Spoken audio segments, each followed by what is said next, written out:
Olá, eu sou o Thiago Otuki, economista do Clube FI.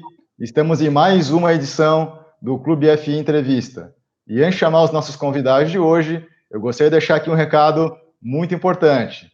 Então, hoje, nessa segunda-feira, a gente está lançando o curso Fundos Imobiliários, um jeito inteligente de investir em imóveis, que está na sua 4ª edição, e essa edição é uma edição especial, porque tem também aulas ao vivo. Então, esse é um formato diferente que a gente está lançando agora no Clube FI, e vai ter a presença, então, de grandes especialistas e gestores do nosso mercado de fundos imobiliários. Então, além das mais de 70 aulas, 10 módulos que são gravados, no nosso tradicional curso, você vai ter agora também a possibilidade de ter um conteúdo adicional de mais de 10 horas, ao vivo, com o Rodrigo Cardoso, aqui do Clube FI, o Nodi, André Bassi, o Giancarlo Nicastro, que é CEO da Sila Brasil, o analista Daniel Nigri, e os gestores também, como Moise Politi, Rodrigo Coelho e Ricardo Vieira. Então, aproveite que essa oportunidade é por tempo limitado, porque só vai até a próxima segunda-feira, às 23h59, lá no dia, então, 3 de maio. Então, aproveite essa semana, então, de novo, porque essa turma é fechada e é por tempo limitado. Então, todos os detalhes você encontra lá no nosso site, no Clube FI, na nossa área educacional. E se você gostar dessa entrevista, deixe seu like, faça seu comentário, deixe a sua sugestão. Bom, os nossos convidados de hoje são Leonardo Nascimento e Caio Braz, que são sócios da Urca Capital Partners. Tudo certo aí, Leonardo? Tudo beleza, Thiago. Agradeço muito aí ao convite, a oportunidade de falar com teus espectadores aí. Muito obrigado. Então tá certo, Leonardo. Então também agradece a tua primeira participação aqui no nosso programa. E o Leonardo já contribuiu lá no nosso blog, então quem tiver interesse, leia o excelente artigo que o Leonardo escreveu, está lá no nosso blog no Clube FI. E Caio, tudo certo contigo aí? Tudo tranquilo, obrigado pelo convite aí. Sempre um prazer poder falar com os cotistas dos nossos fundos e os que ainda serão cotistas, né? Obrigado pelo convite. Então tá certo, Caio. Então também a gente agradece a tua primeira participação aqui no nosso programa. E claro, o assunto principal, vamos falar também de outros temas de recebíveis imobiliários, mas o assunto principal é o Urca Prime Renda, que opera então sob o código URPR11, que inclusive já esteve aí já no nosso ranking, dos mais comentados lá no Clube FI dos fóruns, então com bastante audiência. Então hoje o Leonardo e o Caio vão falar das características, estratégias, gestão de risco desses fundos. Mas antes, começar aqui pelo Leonardo, como é a primeira entrevista, eu queria que você falasse, que acho que é importante o público que conheça quem é a gestora que está por trás do fundo, qual é a estrutura da Urca, e depois, claro, a experiência profissional de vocês aí também. Legal. Tiago, a Urca é uma companhia que tem 12 anos de existência, tá? Apesar da gente ter surgido no ramo de gestão de recursos há pouco tempo, o fundo é relativamente jovem, a Urca já é uma companhia que tem 12 anos no mercado de capitais brasileiro. A Urca começou em 2009, fundada por mim, no Rio de Janeiro, como uma companhia de fusões e aquisições, uma companhia que atuava coordenando processos de finanças corporativas, fusões e aquisições, levantamento de capital, reestruturação de dívidas. E durante um bom tempo a gente focou nesse tipo de serviço. A gente fez bastante coisa, depois de um certo tempo a gente começou a angariar outros sócios, todos muito experientes, egressos de bancos de investimento aí nacionais e estrangeiros. E no ano de 2014 o Caio se juntou a gente, final de 2014, para estruturar a nossa área de dívida da companhia, ainda como um advisor, para fazer levantamento de dívida. E essa foi uma aposta muito acertada da companhia. A gente se desenvolveu muito fazendo dívida estruturada, especialmente os CRIs, os certificados de recebíveis imobiliários. O Caio ele vai contar um pouco da experiência dele, tinha bastante experiência nesse setor, e a gente coordenou aí ao longo dos 4 anos seguintes, muitas operações dessa natureza. A Urca teve o primeiro contato com gestão de recursos também no ano de 2015, quando a gente fez um projeto em Private Equity, para um single investor, para um investidor único, que colocou um recurso sob a nossa responsabilidade, a gente fez um projeto do setor educacional. Então, a gente comprou várias companhias, juntou, formou conselho de administração, e isso ficou, né, depois da nossa cabeça de montar um outro produto em gestão. No ano de 2018, a gente deu entrada na CVM com a nossa gestora de recursos, e em 2019 a gente lançou o nosso primeiro fundo, que é o fundo URPR11, o fundo imobiliário, que é um fundo, como você comentou, tem características de recebíveis e está indo super bem, mas basicamente essa é uma grande história longa contada aqui em poucas palavras. Então tá certo, Leonardo. Caio, então, poderia falar um pouco da tua trajetória profissional? Eu comecei no mercado financeiro em 2007, né? Já trabalhando com crédito de varejo, né? Que é bastante do que a gente faz hoje aqui, né? Comecei a trabalhar no HSBC fazendo avaliação de carteiras em todos os sentidos, né? Então, avaliava risco, precificava carteiras de diversos tipos de crédito de varejo. Então, crédito consignado, crédito pessoal, para o banco fazer compra ou fazer profit sharing, né? Então, diversas operações estruturadas que o banco fazia com carteiras. Depois eu saí de lá, acabei fundando uma empresa que também fazia gestão de portfólios de crédito. E aí toda a cadeia do portfólio, então originação, avaliação de risco já, desde a originação, controle operacional, controle de risco operacional, depois controle de risco da carteira como um todo. E aí a gente já fazia também operações estruturadas para fazer algumas coisas com fundos de investimento, né?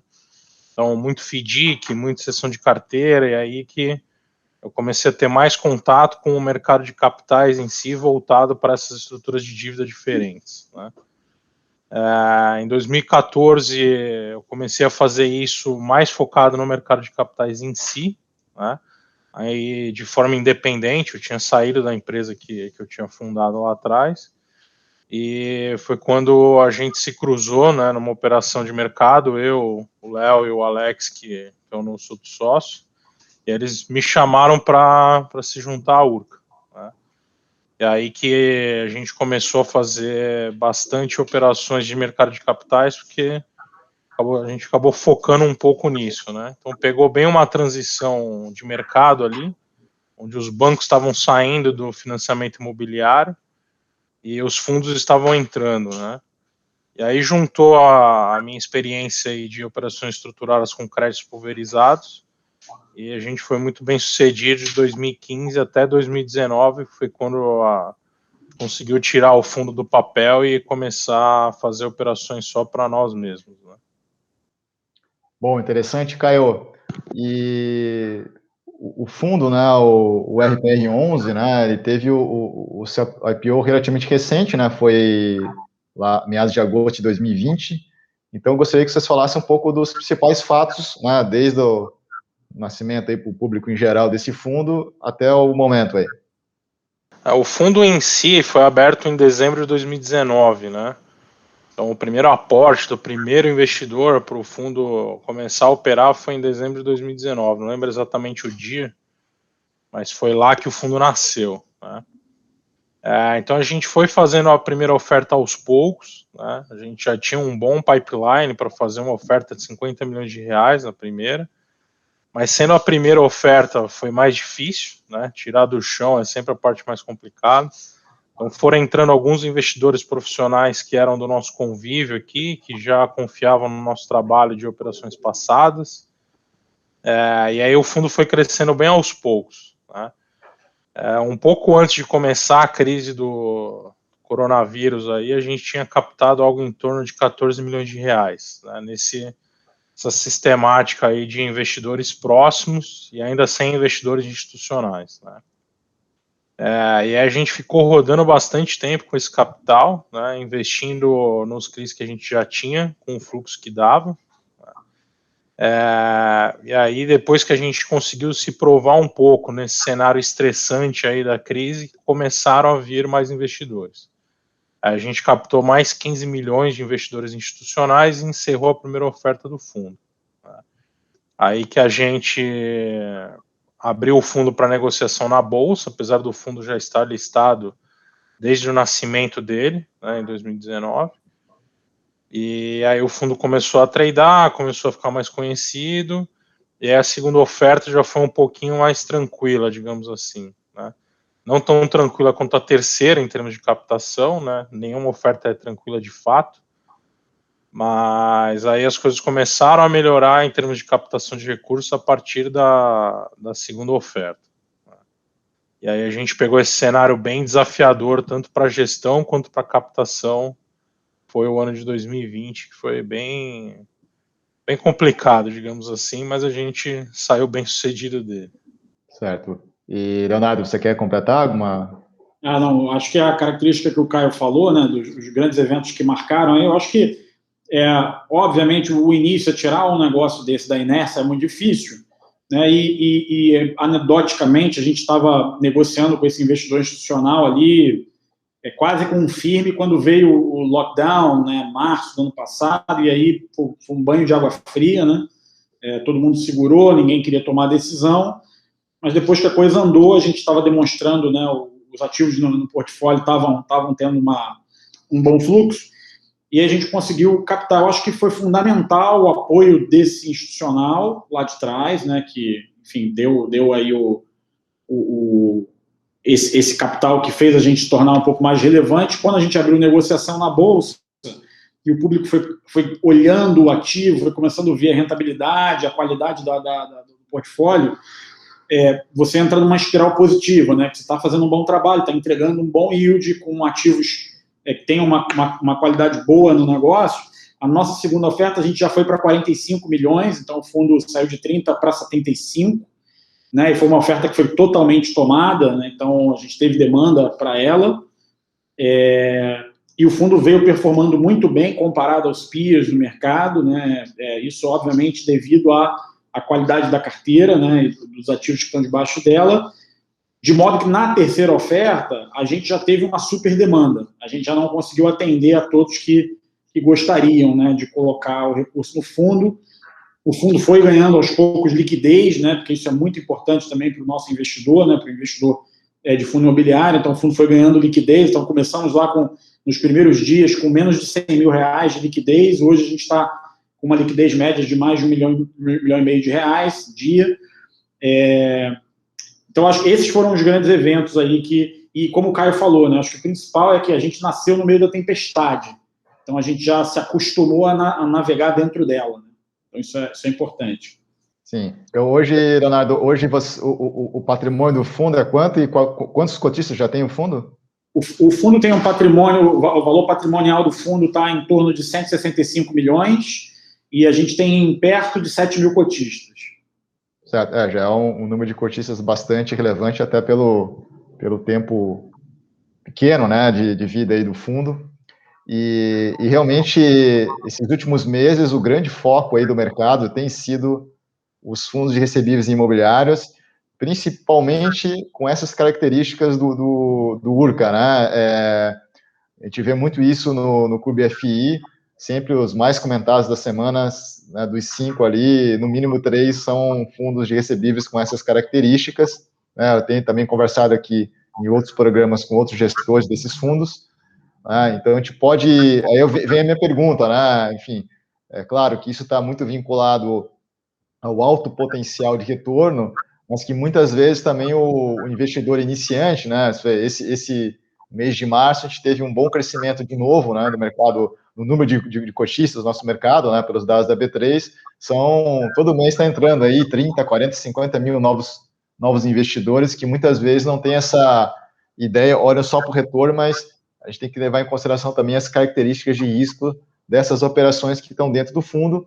Então, a minha pergunta, se o foco do URCA, né, a gente pode considerar ele um fundo imobiliário, um high yield puro mesmo. A gente pode fazer essa afirmação?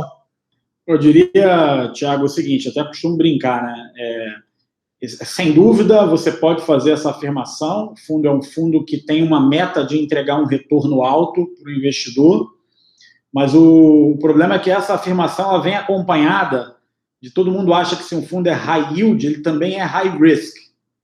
Né? E aí dá uma sensação um pouco diferente daquilo que a gente tem na cabeça. Tá? Então, imagino que a gente vai falar sobre isso, o Caio também comenta depois. As nossas operações elas têm um arcabouço garantidor delas muito relevante. Tá?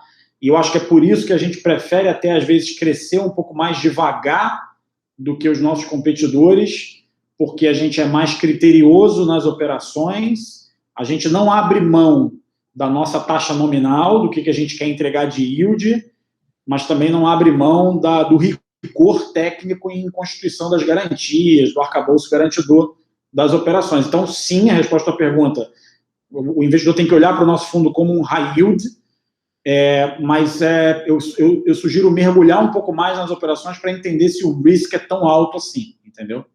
Sim, então acho que a ideia é depois, mais à frente, de poder até vocês falem, né, de como é que é feita toda essa estrutura, principalmente, que é tão importante, né, num fundo de recebível imobiliário, né, sobre as garantias, né? E, Caio, você quer completar essa pergunta? Como o Leonardo disse, a gente tem uma característica bem específica de estruturação nas operações, né? Então, um dos grandes diferenciais que posso dizer que a gente tem é que todas as operações elas são estruturadas diretamente por nós, né? Então a gente sabe exatamente o que tem dentro de cada uma, cada detalhe, a gente passou por todas as etapas do processo nós mesmos, desde lá da originação até a liquidação da operação. A gente sabe quem são os empresários, a gente sempre vai visitar, né, pessoalmente. Então, todas as operações que tem dentro do nosso fundo, elas são nossas, né? Você provavelmente não vai ver uma operação no nosso fundo e num outro fundo também, né? Porque foi uma operação compartilhada ou porque foi feita do jeito que outro gestor acha bom, né? O que a gente faz aqui, a gente faz mesmo, né? Então é tudo dentro das nossas métricas de risco e retorno e é uma coisa que a gente não abre mão. Sim, então é tipo aquela gestão bem artesanal, né? Tudo feito em casa, a estruturação, né? Como o Caio falou, né? Você está conhecendo todos os detalhes do que está lá por detrás daquele título, né? Enfim, do que está em garantia, do incorporador, enfim, da carteira de clientes, e que muitas vezes, né, a gente tem essa concepção, às vezes, do fundo de papel, que é o gestor que está olhando o mercado secundário e selecionando papéis que, de repente, ele não participou em nada dessa estruturação, às vezes não tem toda a informação completa. Então, até uma outra pergunta emendando, né? Então, o Urca possivelmente nunca vai ver aí operações no mercado secundário, aquisições de outros CRIs que não são parte da estruturação da gestora? Não é o nosso foco, né? Pode acontecer isso no futuro se for uma situação muito específica, mas hoje em dia a gente não vê isso acontecendo, né? A gente não busca operações no mercado secundário. Tudo que a gente faz é dentro de casa mesmo, estruturando desde o início até o fim, e também não para vender no mercado secundário, né? A gente faz para carregar até o final.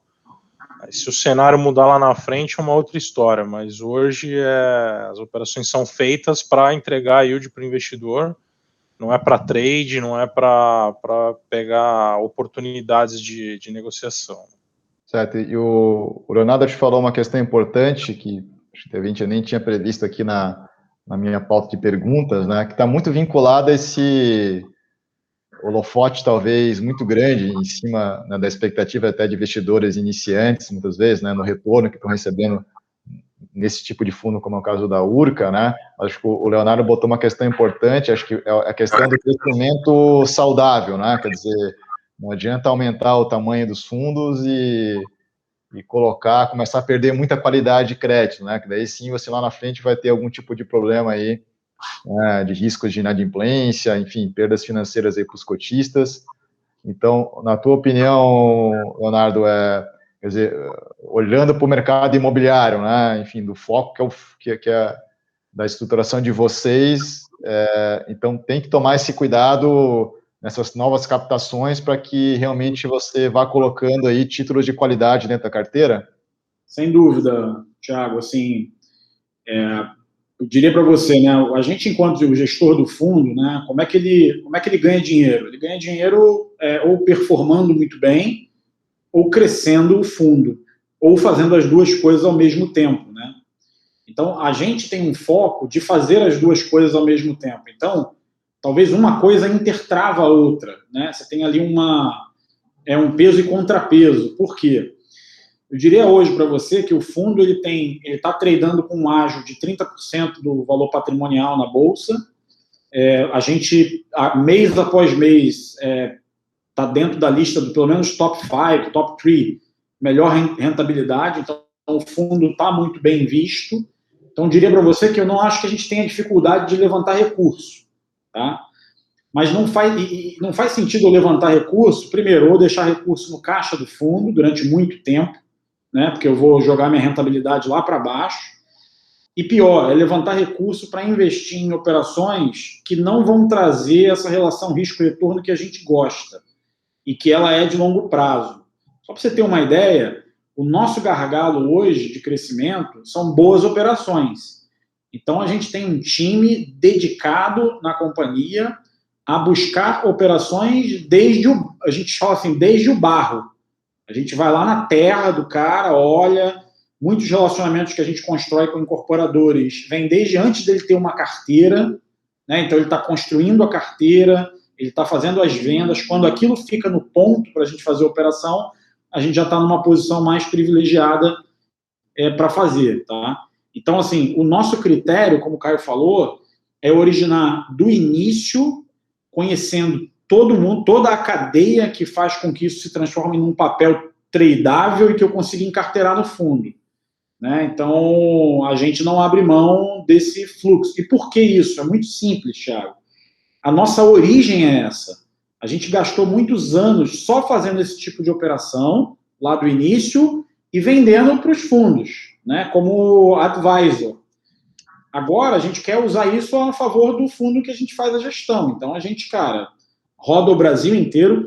A nossa regra é que sempre um dos sócios, né, ou eu, ou o Caio, ou o Alexander, toda operação que está no fundo, um de nós, ou mais de um de nós, tem que ter visitado, tem que ter conhecido o dono da incorporadora, o cara que vai botar lá o aval dele na operação, tem que ter visitado o empreendimento, tem que ter ido com o engenheiro lá para entender fase de obra.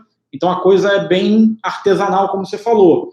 Só que isso tem um custo, né? O custo eu não vou crescer de uma maneira desordenada, eu vou crescer...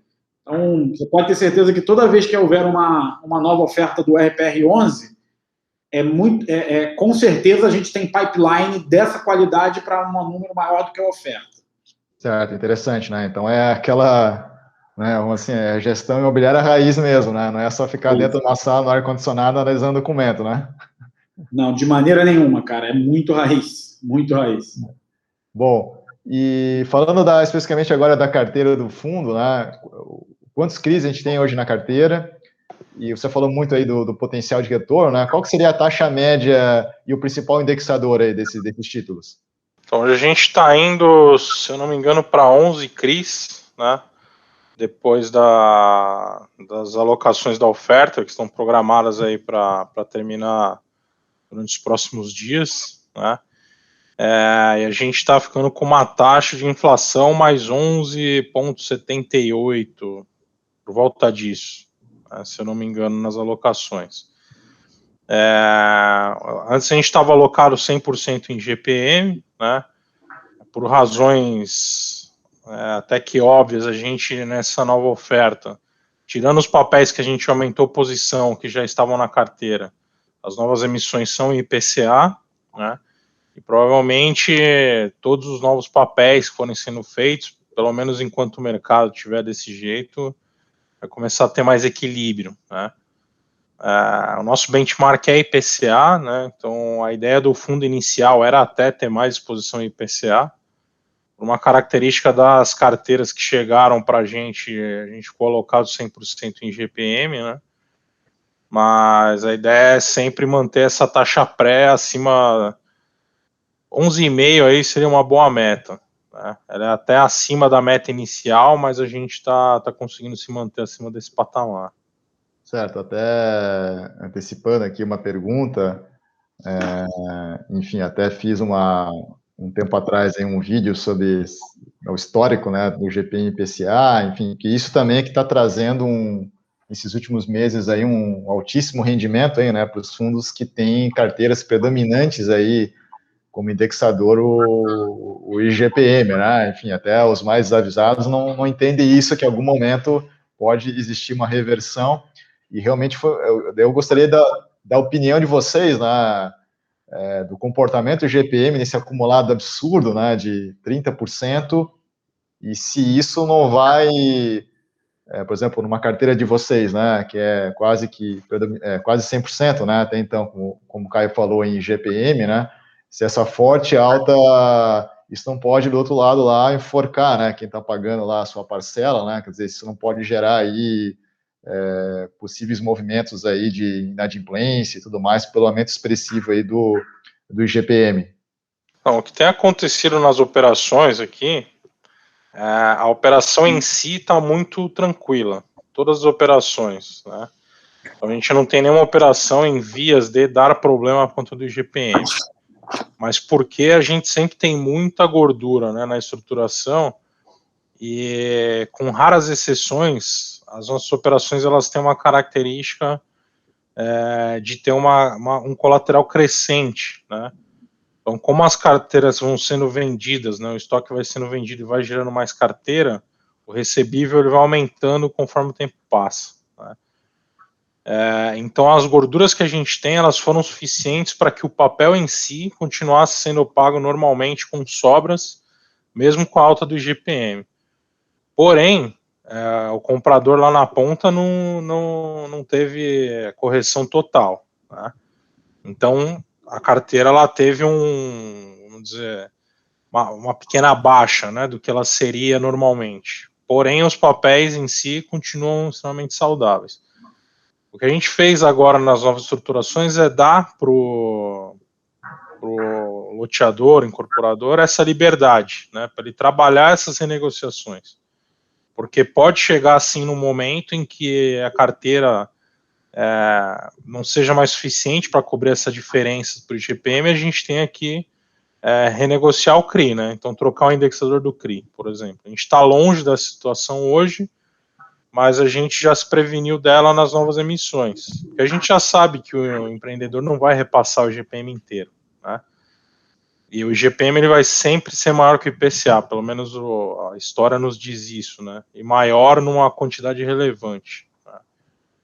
Então a gente fez as novas emissões em IPCA, mesmo com carteiras lastro em IGPM, para dar essa liberdade para, se necessário, o loteador, incorporador lá na ponta, poder fazer suas renegociações com tranquilidade.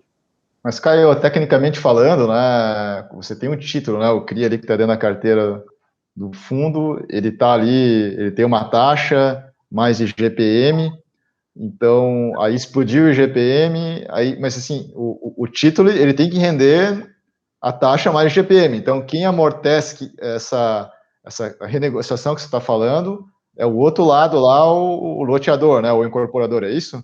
Exatamente. Então, o que acontece se eu tenho um CRI em GPM e ele não consegue repassar tudo, né, no final das contas, o loteador está ficando com esse custo, né? Mesmo que a carteira aguente, a gente fala, a operação tem que ser saudável para todos, né? Então, a gente não quer penalizar ninguém. Nem o investidor do fundo, nem o gestor do fundo, e nem o loteador, e muito menos o comprador lá na ponta, né?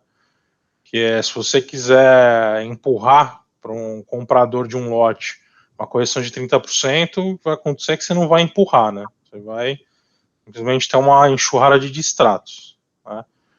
Então, quando acontece esse descasamento em favor do CRI, alguém está ficando com esse, entre aspas, custo, né, prejuízo, vamos dizer, e aí é o loteador incorporador, né? Sim, esse até para o cotista até ficar tranquilo, né? Porque ele, como proprietário, né, via o fundo desses títulos, ele vai receber lá o que está lá contratado no papel, né? Que está escrito lá, essa taxa aqui mais IGPM, né? Exato, que foi o que aconteceu, né? Foi exatamente o que aconteceu nesses últimos, principalmente 6 meses aí, né? A gente repassou o GPM de quase todos os CRIs que tiveram caixa suficiente para isso, né? Porque é importante também dizer que o GPM ele é a curva que corrige o CRI, né? Não necessariamente o CRI gera caixa de cada GPM de todo mês, né? Então ele segue uma curva para ser amortizado completamente lá no final, né? No seu prazo final. Então, quando o CRI gera caixa para isso, foi isso que gerou essas distribuições bem acima do normal que a gente teve nesses últimos meses. Sim, então agora, até como vocês já falaram, né, o objetivo a partir de agora, então, é ter alocações também em IPCA, né? E na opinião de vocês, para o mercado imobiliário, seja como indexador de um título, como um CRI, ou mesmo por um contrato de locação, né, porque também tem esse debate, né, já, né, porque o GPM é um índice antigo, que tem, né, sofre influência de commodity, de dólar, enfim, talvez não faça muito sentido para um contrato de locação ou até para um indexador de um título. Então, eu gostaria da opinião de vocês em relação a isso aí, né? GPM ou IPCA, ou o que tem de positivo e negativo no GPM, por exemplo? A gente, se a gente for pensar num contexto econômico da população em si, né? Então, a economia real, macroeconomia, o que quiser chamar aí, mas vamos falar da vida das pessoas, que é o que rege toda essa dinâmica do mercado de capitais, no final das contas, né? As pessoas não conseguem ter a vida corrigida 100% em GPM, né? Então, quem sofre com isso é quem está alugando imóvel e quem está vendendo imóvel, que é vamos dizer, seria um pouco injusto, mas como isso vai representar na vida da pessoa a maior parte dos seus gastos, é o que dá para ser feito, né? Mas, assim, o construtor sofreu porque o GPM subiu, né? Então, como a gente acompanha as obras de perto aqui, a gente sabe que teve aumento de asfalto, cimento, aço, tudo que é matéria-prima subiu, né? Isso sobe junto com o dólar, com o preço das commodities, e aí qual que é o índice ideal para corrigir esses preços? É o IGPM, né? Porém, o cara não consegue repassar o IGPM para o comprador lá. Então, novamente, ele está ficando com custo, né? Então, a mesma coisa para quem vive de aluguel, né? Se você for pensar, não vamos pensar em grandes corporações, vamos pensar numa pessoa aí que tem imóveis e vive da renda desses imóveis, né? Está vendo seus custos aumentarem com IGPM, então você vê alimentação, transporte, tudo subindo, mas ele não consegue corrigir sua renda em GPM, né? Porque ele não vai conseguir repassar para o locatário aquele índice. Então é meio complicado, né, a gente falar que o IPCA é melhor. Eu diria que o IPCA é o que dá para fazer, né? Mas não vou falar que é justo que isso aconteça, porque alguém vai tomar algum prejuízo, né, em algum momento, alguma etapa da cadeia aí. Sim, não, interessante aí a sua avaliação, Caio, realmente, né, porque tem a questão do INCC, né, principalmente do lado do incorporador aí, né, que realmente viu que é uma componente importante que subiu aí, né, também os preços dos materiais aí de construção, né, e Exato. vocês poderiam falar aí enfim, das características que já falaram, né, de indexador, enfim, qual é a localização dos empreendimentos, né, então o foco ele é residencial, loteamento, eu vi que no relatório de vocês também tem lá a descrição, foto de cada um, então, de repente, vocês poderiam falar de um empreendimento específico para a gente poder entender que tipo, né, de estruturação tem dentro do fundo? Acho que primeiro falando de nível macro, a gente tem um objetivo de ter um footprint bem diversificado no Brasil, né? Até para poder a gente testar várias regiões, né? Ter essa diversificação. Acho que como uma característica básica, a gente gosta do interior, né? Então, a gente sai um pouco dos grandes centros. No interior, a gente consegue encontrar bons incorporadores com muito conhecimento das suas regiões, né? Então, conhece a demanda por aquele produto, já sabe qual é o produto adequado a lançar. Geralmente, as curvas de venda são boas, porque esse cara já fez muita coisa naquela região. E é um cara que tem menos acesso a funding e a gente consegue fazer uma operação mais vantajosa nesses lugares. Então, acho que isso é o... Então, hoje a gente tem empreendimento na Paraíba, tem empreendimento em São Paulo, litoral de São Paulo, tem empreendimento em Goiás, agora, para a nossa próxima oferta, tem empreendimento em Rondônia, né? A gente está com um pipeline interessante aí, Espírito Santo, Minas. Então, o objetivo, vocês vão ver, à medida que o relatório vai andando, que a gente vai pintando ali aquele mapa do Brasil em várias regiões. Em relação às estruturações típicas, até o Caio pode falar melhor, quem coordena esse tipo de estruturação é ele, mas a gente está bem focado em residencial pulverizado, e aí seja loteamento, residencial vertical, a gente não tem, né, preferência, a gente pode fazer ambos, e agora a gente tem uma estratégia que desde o início a gente tinha planejado, mas não tinha alocado ainda no fundo, que é a estratégia de home equity e true sale, né, que a gente está agora com essa oferta, a gente tem um pedacinho que a gente vai alocar nela. Mas Caio pode falar um pouco melhor sobre um exemplo de estruturação nosso. As operações, elas têm uma característica de não correr riscos de venda, né?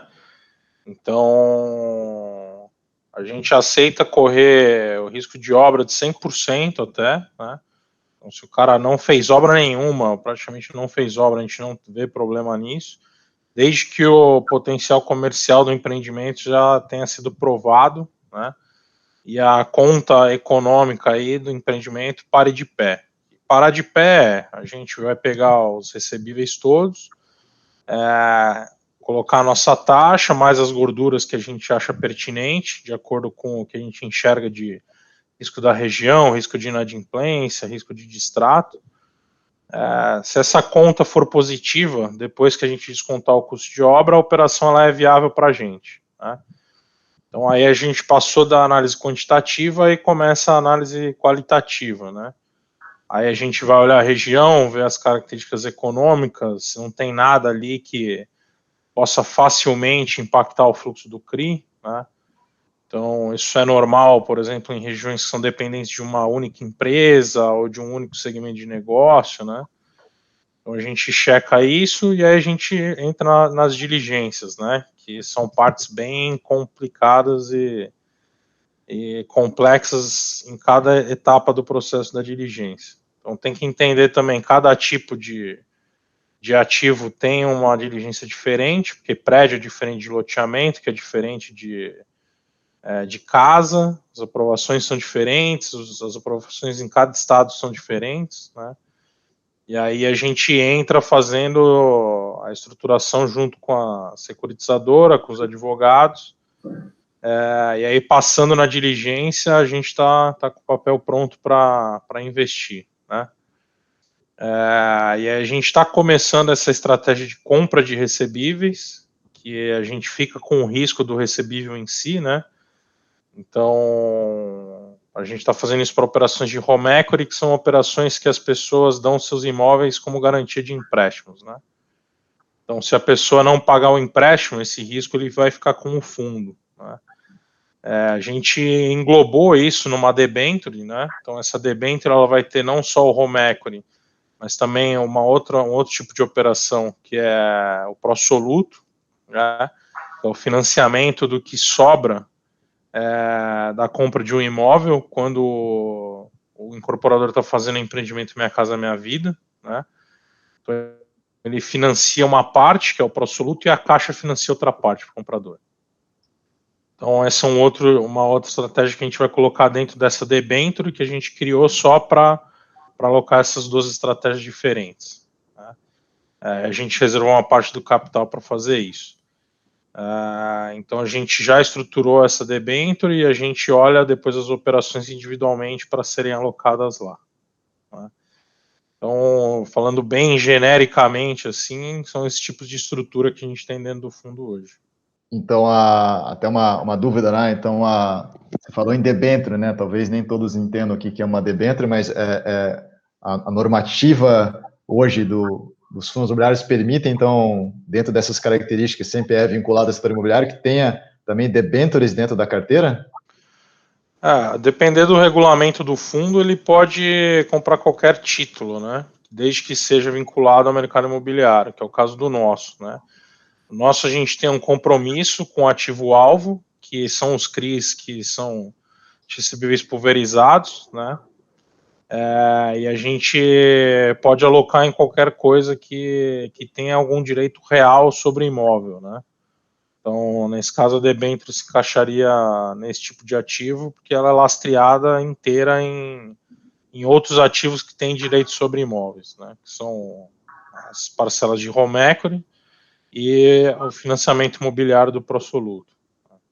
Então, nesse tipo de operação, lá na ponta final, um indivíduo que está fazendo um empréstimo, não necessariamente para comprar um imóvel, mas ele tem que deixar um imóvel em garantia, é isso? Exatamente. Em geral, são pessoas até que já têm um imóvel, né? A gente tem uma razão de garantia bem favorável, porque o valor emprestado é no máximo 150% do valor de engenharia do imóvel, né? Que costuma aí ser um pouco abaixo do valor de mercado. Então, são garantias bem confortáveis, né? E as operações hoje que estão dentro do fundo estão bem espalhadas pelo país, quer dizer, interior de São Paulo, tem coisa na região já Nordeste, Sul, Centro-Oeste, como é que está essa questão da localização? Hoje a gente só não tem operação no Sul, né? A gente está olhando algumas para a próxima oferta, né? Talvez pinte alguma coisa de Sul aí na próxima, mas hoje a gente não tem.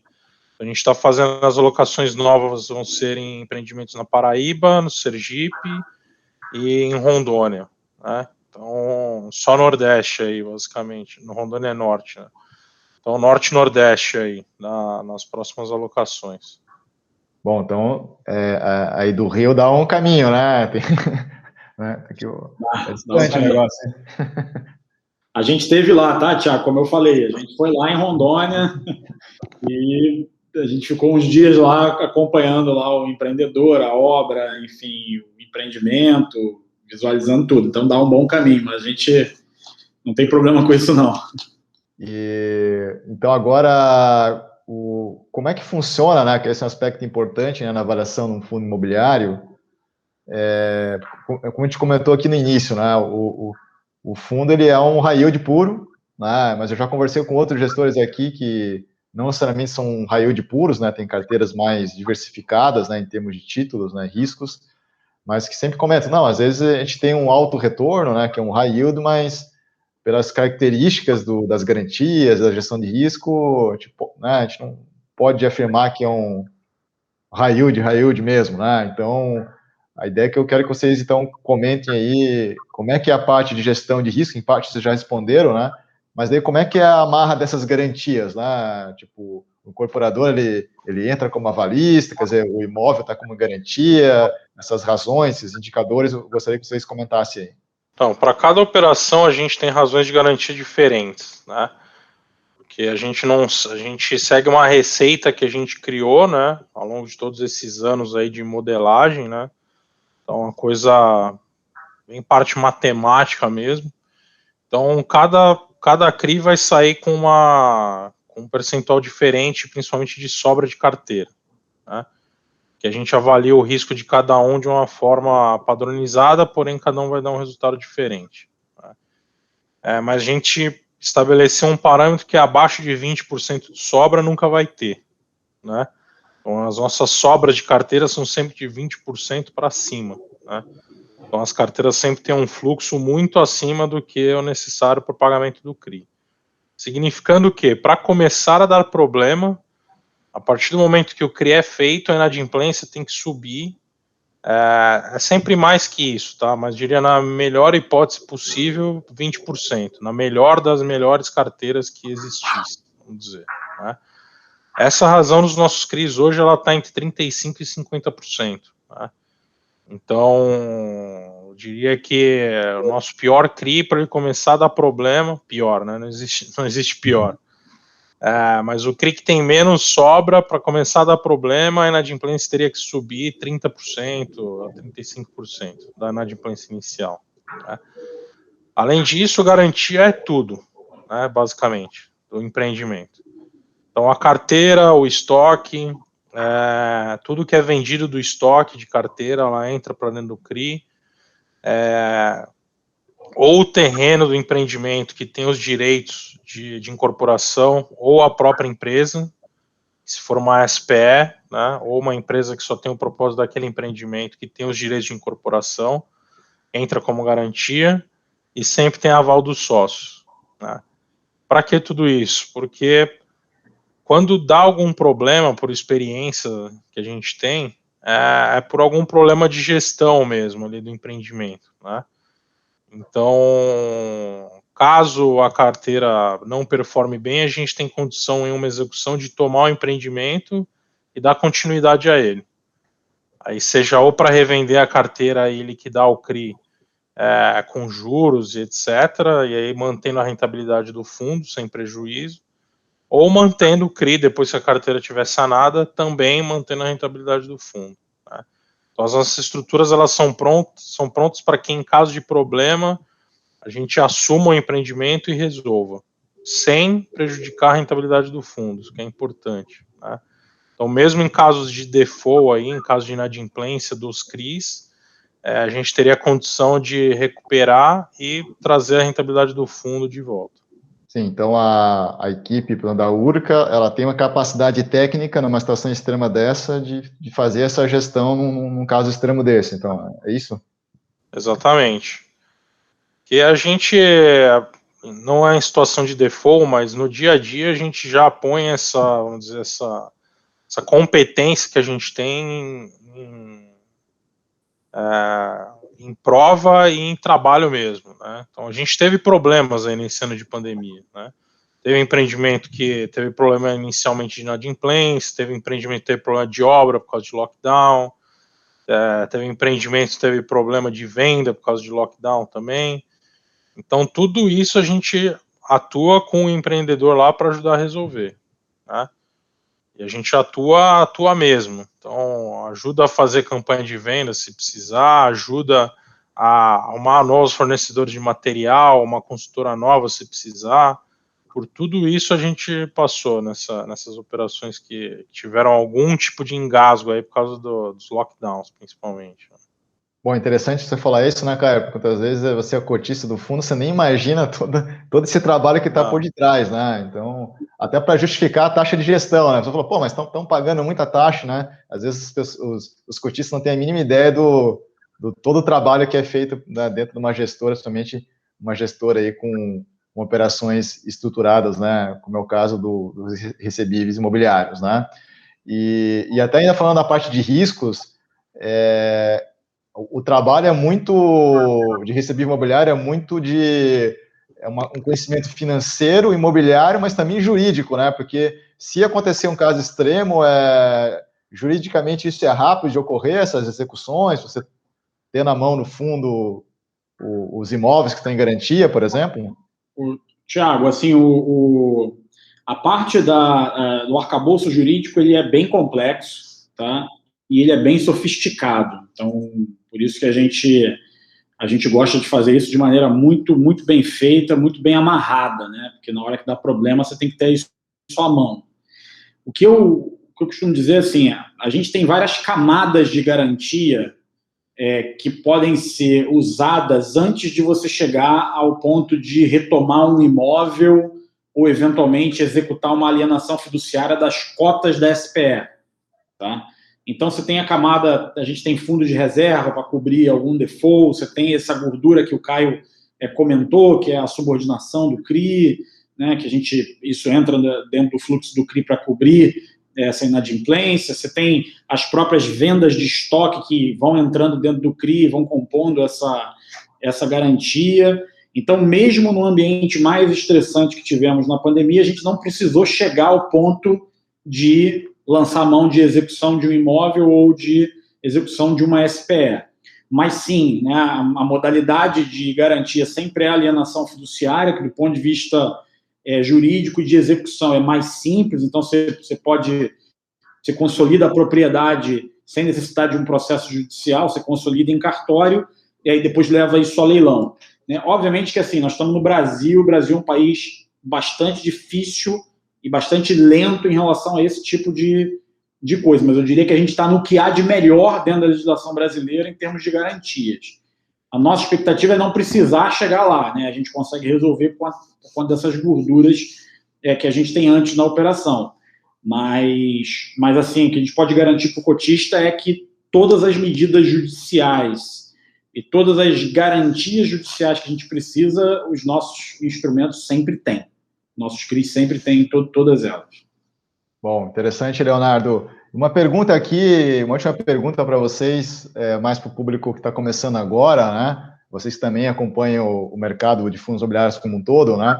Qual que é a importância para o investidor de fundos imobiliários ter um peso de carteira em fundos de recebíveis imobiliários?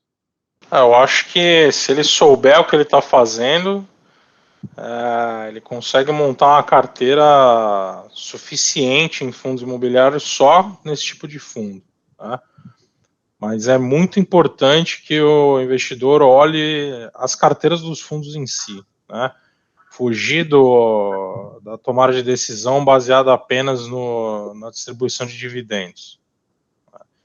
Então, tem fundos bons de logística, de shopping, de incorporação, tem fundos bons de todos os tipos, né, dentro do mercado de fundos imobiliários.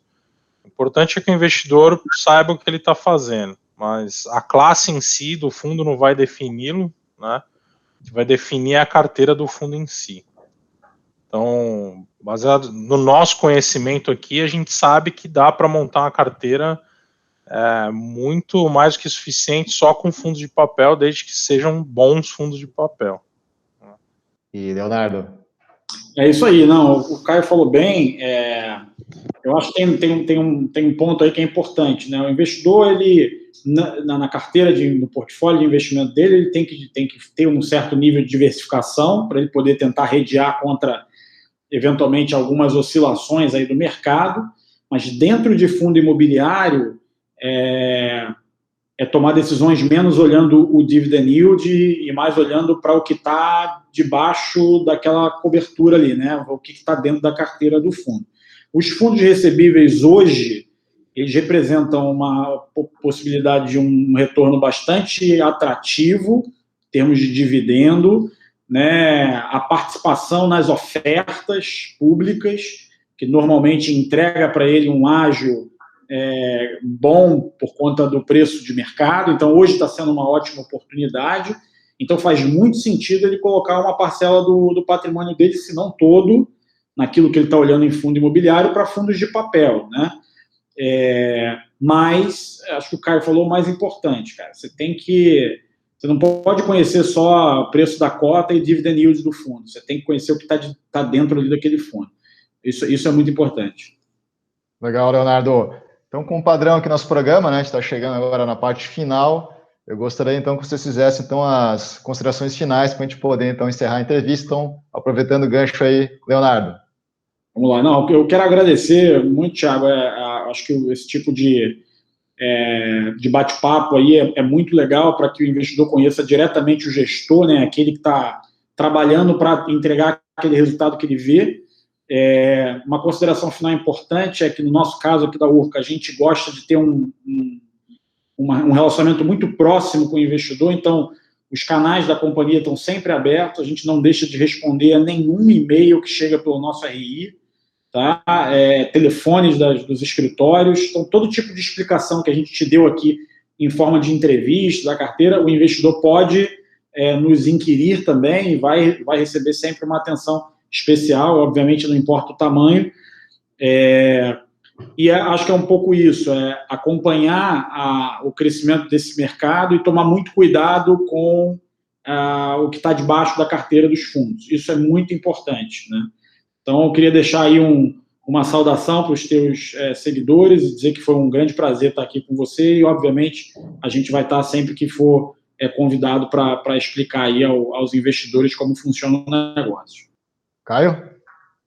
Eu queria te agradecer pelo convite e agradecer aos nossos cotistas aí, os que assistiram e os que não assistiram também. E falar para eles que Eles confiam na gestão aí, que eles podem ficar acompanhando bem de perto as coisas novas que a gente vai fazer, que provavelmente vão aparecer boas coisas para eles terem uma diversificação maior dentro da própria gestora aqui, né? Então, quem gosta da Urca vai poder, daqui a pouco, ter diversificações interessantes dentro da própria Urca. Então, o pessoal acompanhar a gente de perto, pode acompanhar a gente pelo RI, subscrever na nossa newsletter lá, que a gente vai manter o pessoal informado de coisas novas que a gente vem a fazer também, que é importante. Então tá certo, Caio. Então, Caio, obrigado aí de novo, né, pela sua participação aqui no nosso programa. O conteúdo foi excelente, né? A gente conseguiu cobrir toda a pauta aqui. Tenho certeza que quem assistir vai entender muito bem, né, qual é a proposta do fundo, a qualidade de gestão. Né? Então, Leonardo, também, obrigado aí novamente, né? Você que já colaborou com a gente lá no Clube FI no blog, né? Nossa entrevista também. Espero conversar com vocês novamente aí com uma carteira maior aí, enfim, falando de outras estruturações. Então, para você também, não esqueça, né, se você gostar dessa entrevista, deixe seu like, né, faça seu comentário, também realize sua inscrição aqui no nosso canal do YouTube para ficar sempre por dentro das novidades, dos conteúdos. E, então, um grande abraço para vocês aí, um grande abraço para a nossa audiência e até o próximo programa. Até mais!